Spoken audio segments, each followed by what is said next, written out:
জীবনে কত সুন্দর দেখেছি, এমন সুন্দর জীবনে কোনোদিন দেখি না যার চেহারার আলোতে কাবা ঘরের দেওয়াল আলোকিত হয়ে গেছে। এই সুন্দর চেহারার লোক কোনোদিন পাগল হতে পারে না। আবার কি পড়ে আলাম নাজআল লাহু আইনাইন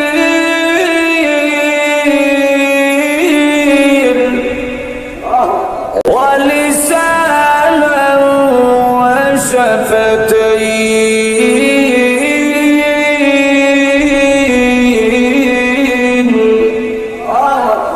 তোমাদের মুখের ভিতরে জিহ্বা কি আল্লাহ দেয়নি? কে দিয়েছেন জিহ্বা? অস্বীকার করতে পারবো? ওয়া শাফাতাইন, দুইটা ঠোঁট কে দিয়েছেন? আল্লাহ।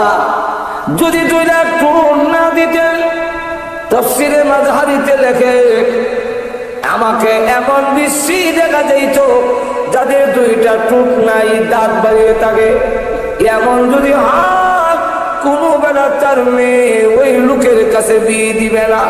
যাই হোক, এক নম্বর হয় পাগল বলে, দুই নম্বর হলো আল্লাহর নবীকে হাদিস শরীফের মধ্যে আসে সেও পাথর লিখেছে দুনোয়াতে জামাইয়ের মতো, পাথর লইয়া ডেকে বলে কমলা কাপড় বান্ধা আমার বিরুদ্ধে কোরআনে আয়াত নাযিল হইছে, মুহাম্মদ বুঝি জানে না আমার কেমন পাওয়ার।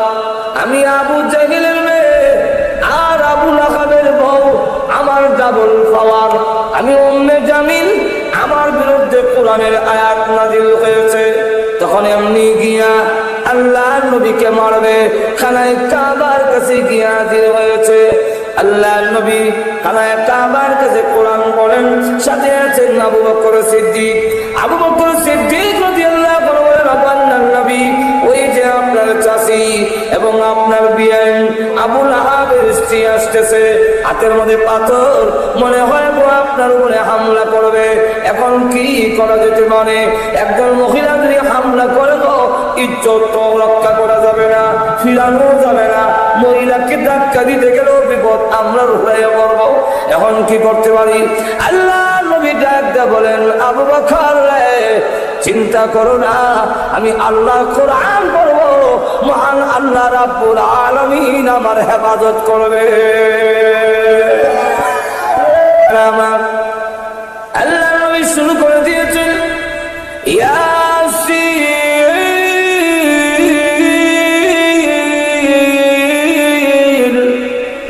ওয়াল কুরআনিল হাকীম ইন্নাকা লামিনাল মুরসালিন। উম্মে জামিল কাছে গেছে, গিয়া ডাক দেখো, হে আবু বকর, একা তুমি বসে আছো, তোমার সাথী মুহাম্মদ কোথায়? আবু বকর সিদ্দিক রাদিয়াল্লাহু আনহু বলেন, আমি দেখি এবং নবীজির তেলাওয়াত শুনতেছি। সে ডাক দিয়ে বলে, মুহাম্মদ কোথায়? তোরা তো বোঝা যায় দেখে না, দেখে না যখন আমি আর কয়ালাম নাই।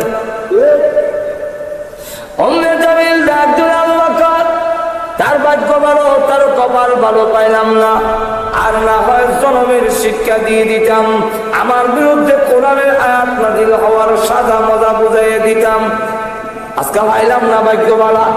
আবু বকর সিদ্দিক রাদিয়াল্লাহু আনহু বলেন, আমি দেখি নবীজির কোরআন তেলাওয়াত আমি শুনি, তুই দেখোস না, হিদাও বুঝলাম না। এখন সে চলে গেছে। চলে যাওয়ার পরে আবু বকর সিদ্দিক রাদিয়াল্লাহু আনহু বলেন, ওগো নবীজি, আমি আপনাকে দেখি, উম্মে জামিল আপনাকে দেখলো না, কারণটা কি? আল্লাহর নবী ডাক দিলেন, আবু বকর তুমি কি কোরআন পড়ো না? আল্লাহ আমাকে জানায় দিয়েছেন, ওয়া ইযা ক্বারাতাল কুরআন জাআলনা বাইনাকা ওয়া বাইনাল লাযীনা লা ইউমিনুনা বিল আখিরাতি হিজাবান মাসতুরা। এখন আমি যে আপনি যে সময় কোরআন পড়েন, আমি আল্লাহ তখন আপনার এবং কাফিরদের মাঝে গোপন পর্দা দিয়া ডাইকা রাখি।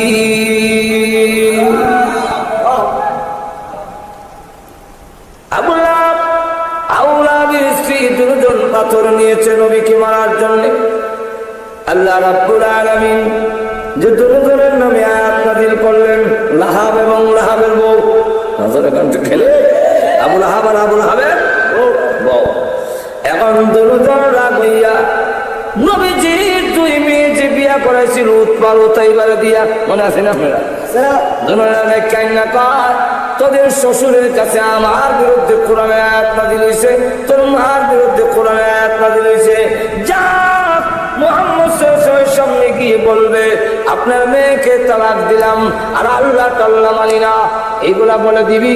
যদি না বলো জানোস তো আমার যে ধন সম্পদ আছে একটাও তোমাদেরকে দেওয়া হবে না, তোমরা আমার অবাধ্য। যেই মাত্র আল্লাহর নবী শফিক রাহমাতুল লিল আলামিন কালিমার দাওয়াত নিয়ে গিয়ে দাঁড়ালেন, বলেন লা ইলাহা ইল্লাল্লাহু মুহাম্মাদুর রাসূলুল্লাহ। আবু লাহাব তো দৌড়ে এসে বলা উচিত ছিল, ও মুহাম্মদ সাল্লাল্লাহু আলাইহি সাল্লাম, যে আল্লাহ আমাকে বানাইলেন সুন্দর করে, যে আল্লাহ আমাকে ধন দিলেন আওলাদ দিলেন, আমি সেই আল্লাহকে মেনে নিলাম, এটা বলা ছিল উচিত। কিন্তু তা না বলে দুনো হাতে পাথর লইয়া আল্লাহর নবীর কাছে গিয়া বলে মুহাম্মদ সাল্লাল্লাহু আলাইহি ওয়াসাল্লাম, আবারও যদি বলো লা ইলাহা ইল্লাল্লাহ, আল্লাহর কথা যদি আবার বলো, তোমার মাথায় পাথর মেরে মাথা ভেঙে ফেলবো। তাব্বাত ইয়াদা আবি লাহাব, আসেনি? এর অর্থ কি? আবু লাহাবের দুনো হাত ধ্বংস হোক, দুনো হাত করে গেলে। আল্লাহ বলতে চেয়েছেন যে হাত আমি আল্লাহর বিরুদ্ধে যায়, যে হাত নবীর বিরুদ্ধে যায়, যে হাত আলিম ওলামার বিরুদ্ধে যাবে, যে হাত দিয়ে নবীদেরকে পিটাবে, যে হাত ইসলামের বিরুদ্ধে যাবে, এই হাত আল্লাহর কাছে নিকৃষ্ট। এটা বুঝাবার জন্য আল্লাহ দুই হাতের নাম উল্লেখ করেছে। সায়াসলা নারান দাতান হাবিন ওয়া ইমরাআতু। আল্লাহ রাব্বুল আলামিন বলেন, অচিরি আবু লাহাব এবং তার স্ত্রী দুজন শিখাময় আগুনে ডুববে, জাহান্নামের আগুনে। আবু লাহাবের কথা তো বললাম, পাথর মারবে এই জন্য বলছেন, তার বউর কথা অন্যকে সেখানে উল্লেখ করেছে হাম্মালাতুল হাতাব। ওই মহিলার কাম হইল হাম্মালাতুল, বহন করনে ওয়ালি, হাতাবা মানে লাকড়ি। এর ব্যাখ্যায় মুফাসসিরিনে কেরাম দুইটা ব্যাখ্যা দিয়েছেন। একটা ব্যাখ্যা হইল আল্লাহ নবী যাতে বের হতে না পারে লাকড়ি আইনা কানা কুড়া আইনা বেড়া দেয়, পথ দিয়ে যেন যেতে না পারে। দুই নম্বর ব্যাখ্যাটা হইল গড়ে গড়ে হেঁটে হেঁটে গিয়া চুগলখড়ি করে বদনাম করে। চুগলখড়ি করুন না বেড়া বেড়ে আমরা সমাজে এখনো আসেনি, দেখবেন এই বাড়ির থেকে এই বাড়ি, মজলিসুর উত্তর ভাড়ার থেকে দক্ষিণ ভাড়া, পূর্ব ভাড়ার থেকে পশ্চিম ভাড়া গেছে এক মহিলার এক বাড়ির, হাতের মধ্যে আঙ্গুলের মধ্যে শুন ভাত খাইয়া ফান্ডা লইয়া আঙ্গুলের মধ্যে শুন লইয়াছি, মানে শুনও নিতাম না, ফান খাওয়ার আশায় হয়েছি না, নিঃস্বার্থ লাগাইছি আপনার দরদি হইয়া। পিতাই অত দূরে কেড়ে গেছে আর অত দেখাইতেছে যে কোনো স্বার্থ নাই। আইসি একটা কথা কবের লাগে, আমরা পাড়ার সবির আলী সাহেবের মেয়ের এগুলো বিয়া করেছেন, আফা আমরা তো খুব খাতিরের, আমার খুব মহব্বতের, আমার কোনো স্বার্থ নাই। ওই যখন ফান লয়ে আইসি ভাত খাইছি, শুনো আঙ্গুলো আছে নিতাম না, আইসি কইতাম মেয়েরা যে বিছনা পেশাব করে দেয়, এই আবুল হাদিস এই আরেকটা দোষ কি দোষ ঘরে ঘরে একটা গিয়ে আবার ও এলাকাবাসী মুহাম্মদ আমার ভাতিজা আবার বিয়াই আমি যা জানি তোমরা তো তা জানো না মুহাম্মদ পাগল গো তার কথা তোমরা মানো না নবীজি ডাকলেন প্রভু আমার আপন চাচি এবং বিয়াই মানুষের ঘরে ঘরে হেঁটে হেঁটে গিয়ে বলে আমি নাকি পাগল নিজের লোকেরা যদি বলে গো তাহলে তো আমি কেমনে দাওয়াত দেবো আল্লাহ ডাক দেওয়া নবীজি ভয়ের কোনো কারণ নাই আপনি ধৈর্য ধরেন মানুষের দিলের মালিক আমি আল্লাহ যাদের কাছে বলবে আপনি পাগল আমি আল্লাহ তাদের দিল আপনার দিকে ঘুরাইয়া দিব এই ক্ষমতা আল্লাহর আছে না একটু জোরে কান আছে আমার ঘরে যার কাছে গিয়ে মোহাম্মদ পাগল এমনি সকলে মোহাম্মদ পাগল বলে হ্যাঁ তো মোহাম্মদ যদি পাগল হয় তাহলে পাগল হইলে বড় বড় নেত্রী আর সর্দারনি এরা নামছে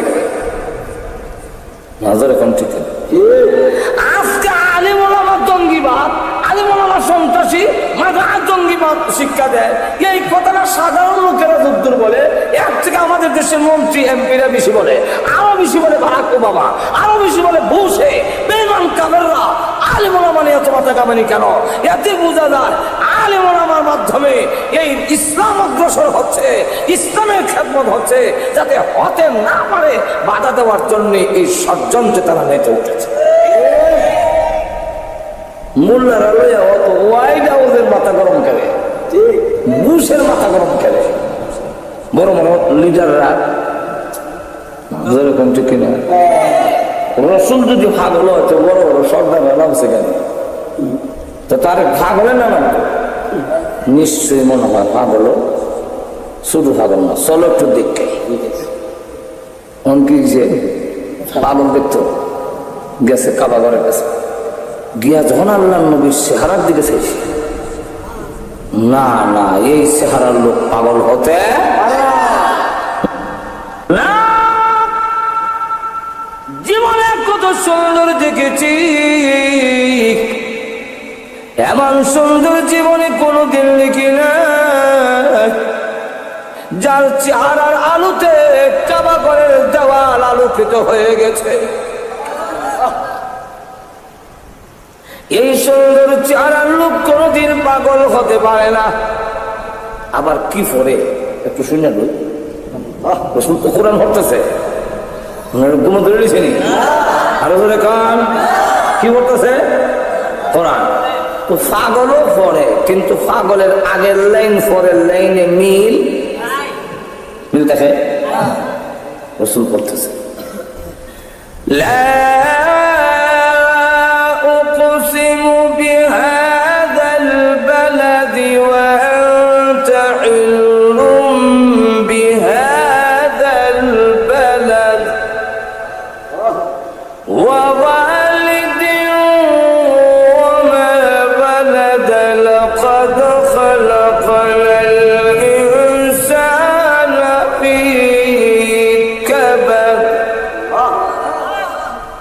বালাদা ওয়ালাদা কাবাদা যেমন ছন্দ মিলায় এমন সাহিত্যে বলা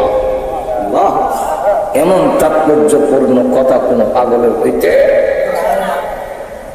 রাখ আর একটু শুনে আরো সামনে গিয়া যখন রসুল প্রশ্নবোধক আয়াত তেলাওয়াত শুরু হয়েছে আলাম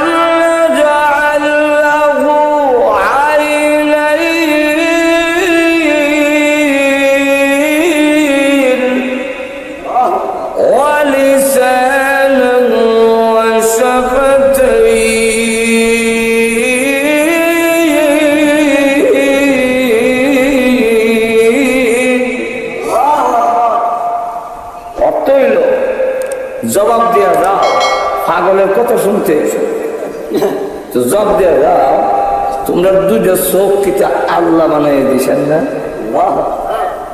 আমরা চোখ কারা দিয়েছেন যে আল্লাহ চোখ দিলেন চোখ না দিলে তুমি ভিক্ষাকরণ ছাড়া আর কি করবে? তোমার কি দাম আছে? দুইটা চোখ যদি না থাকে, জোরে কোন ঠিক না? আল্লাহ কি চোখ দেয় নাই? আর একজনের জন্য কিরে এটা কি পাগলের কথা হচ্ছে বলে? নিজে জিজ্ঞাসা ঠিক হচ্ছে, চোখ তো আল্লাহ দিচ্ছেন। কে দিচ্ছেন? আর জোরে কর না। আমরা চোখ আল্লাহ দিচ্ছেন, বুঝে চোখ কেন দিচ্ছেন? মনমোহন সিং না মূর্তি আইনে লাগাই দিছে? আরো জিজ্ঞাসা করে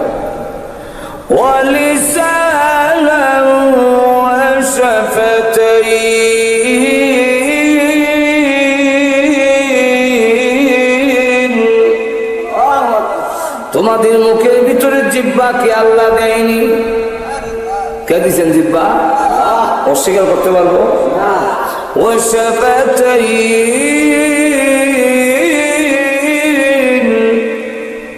দুইটা টুট কে দিছে? আল্লাহ। যদি দুইটা টুট না দিতেন, তাফসীরে মাযহারিতে লেখে আমাকে এমন বিশ্রী দেখা যেত যাদের দুইটা টুট নাই, দাঁত বাড়িয়ে থাকে, এমন যদি হাত কোনো বেলা তার মেয়ে ওই লোকের কাছে বিয়ে দিবে না।